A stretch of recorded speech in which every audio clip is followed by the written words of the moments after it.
Here's something strange about container shipping. Every major liner company in the world preaches the gospel of slow steaming. They crawl across the ocean at 12 to 15 knots, burning minimal fuel, congratulating themselves on their carbon footprint reductions. MSC does it. Maersk does it. Hapag-Lloyd built their entire marketing around sustainability.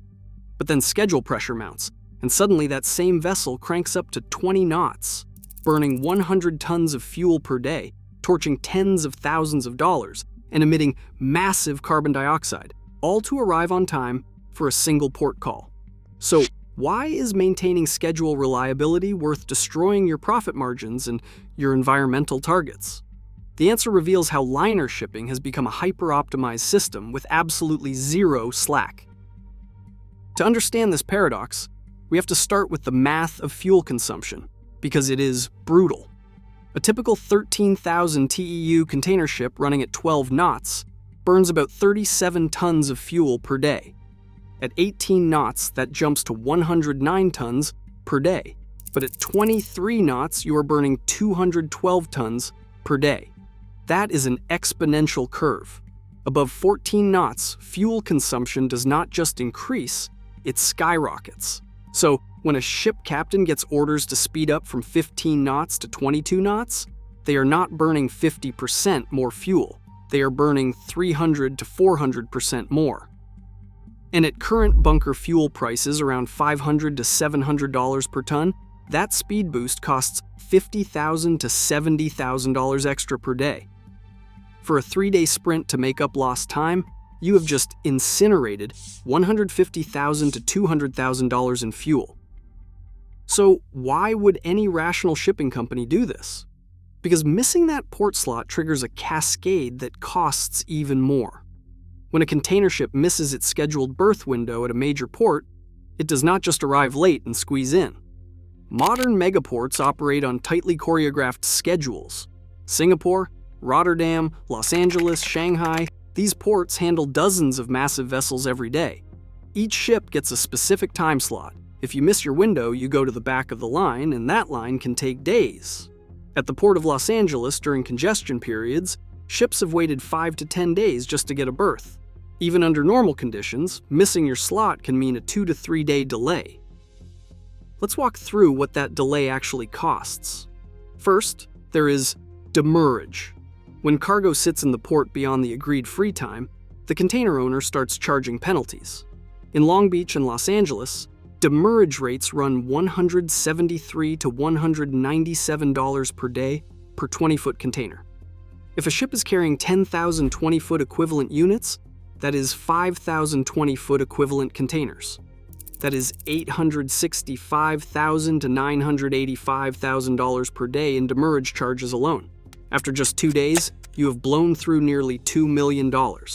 Next, there are port charges. Every day the ship sits at anchor waiting for a berth, the carrier is paying anchorage fees, pilotage fees, and extended terminal handling charges. These add another $20,000 to $50,000 per day, but the most expensive part is not the fees you pay to the port. It is what happens to your cargo. Container shipping operates on connecting schedules. Those containers are often headed to connecting vessels, rail schedules, or trucks with fixed pickup times. When a ship arrives 2 days late, thousands of containers miss their onward connections. Cargo that was supposed to catch a connecting ship now has to wait for the next sailing, which might be a week away.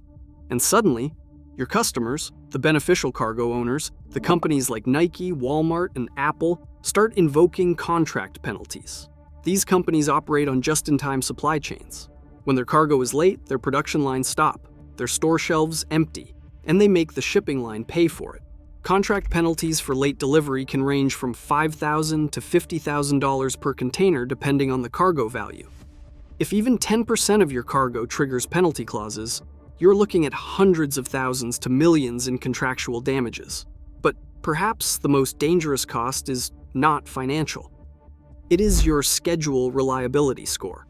In liner shipping, reputation is measured by on-time performance, known as OTP. This is the percentage of ships that arrive within their scheduled window. In 2025, global schedule reliability averages around 61 to 65%. The top performers, Maersk and Hapag-Lloyd, are hitting 73 to 77% reliability. That 10 to 15 percentage point gap is the difference between winning and losing contracts. When a major shipper like Samsung is deciding which carrier to book, they do not just look at freight rates. They look at the OTP score. If you are consistently late, they will not touch you, even if you are 10% cheaper. Now, here is where it gets really complicated. Most container shipping operates in alliances. The three major alliances, Gemini Cooperation, MSC's Independent Network, and Premier Alliance control most of the world's container capacity. These alliances share ships, share routes, and crucially, they share schedule reliability metrics. In September 2025, Gemini Cooperation recorded 88.6% schedule reliability. MSC hit 77.5%. Premier Alliance managed only 64.6%. When you are part of an alliance, your delays do not just hurt you, they hurt your partners. Alliance partners impose internal penalties for schedule violations. These are not published publicly, but industry insiders report penalty structures ranging from $100,000 to $500,000 per violation, depending on the delay severity. Miss too many slots, and your alliance partners will reconsider the relationship entirely. This is where the economics flip. Let us say your ship is running 36 hours behind schedule approaching the Port of Long Beach, and you have a berth slot reserved for tomorrow at 6 a.m. If you maintain 15 knots, you will arrive at noon, 6 hours late. You have missed your slot. You will wait 2 to 3 days for the next available berth. Your captain does the math. To arrive by 6 a.m., the ship needs to increase speed to 21 knots for 30 hours. That will burn an extra $50,000 in fuel. But if you miss that slot, you're facing $2 million in demurrage, another $100,000 in port fees, potentially $500,000 to $1 million in cargo penalties, and a $200,000 alliance penalty. Plus, your OTP score drops another percentage point. The total cost of missing the slot is $3 to $4 million. The total cost of burning extra fuel is $50,000. The math kinda makes the decision for them. But there's another layer. Liner shipping operates on fixed weekly schedules. When Maersk advertises a service from Shanghai to Rotterdam with a departure every Monday, that is a contractual commitment. If your ship is late to Rotterdam this week, it throws off next week's departure. Now you're starting your next voyage already behind schedule. This compounds. A ship that is 2 days late this week becomes 4 days late next week. Eventually, the only way to reset the schedule is to skip a port entirely or add extra vessels, both of which cost millions. So speed becomes a hedge against cascading failures. The irony is that the industry created this problem themselves. For decades, shipping lines competed on capacity and speed. But when fuel prices spiked in 2008, the industry shifted to slow steaming, which saved fuel but added days to transit times. To compensate, they added more ships to maintain weekly frequencies. They did not add enough slack time to the schedules. Now, when any delay happens, there is no buffer. The only option is to burn fuel to catch up. Today, the pressure is intensifying. Environmental regulations are forcing shipping lines to use cleaner, more expensive fuels. The International Maritime Organization's 2023 carbon intensity regulations penalize ships that emit too much carbon dioxide. But those same regulations do not penalize late arrivals. So shipping lines are caught in a bind. They slow steam to meet environmental targets, then speed up to meet schedule commitments, which blows past those environmental targets. Some carriers are trying to break the cycle. Maersk and Hapag-Lloyd launched the Gemini Cooperation with a hub-and-spoke model designed to build in schedule buffers.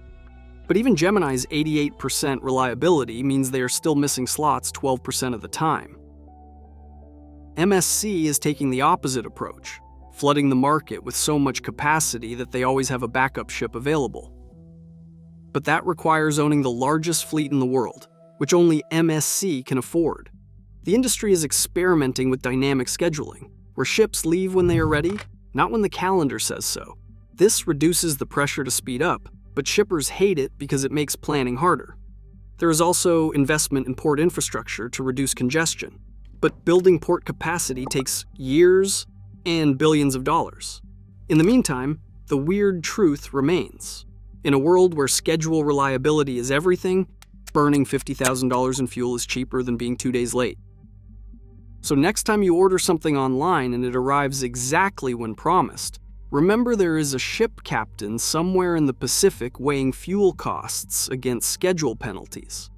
That on-time delivery is powered by a hyper-optimized system where every hour matters and every delay cascades. And when the math says speed up, they burn 100 tons of fuel per day to make it happen. Let me know in the comments if you think the industry will ever solve this paradox.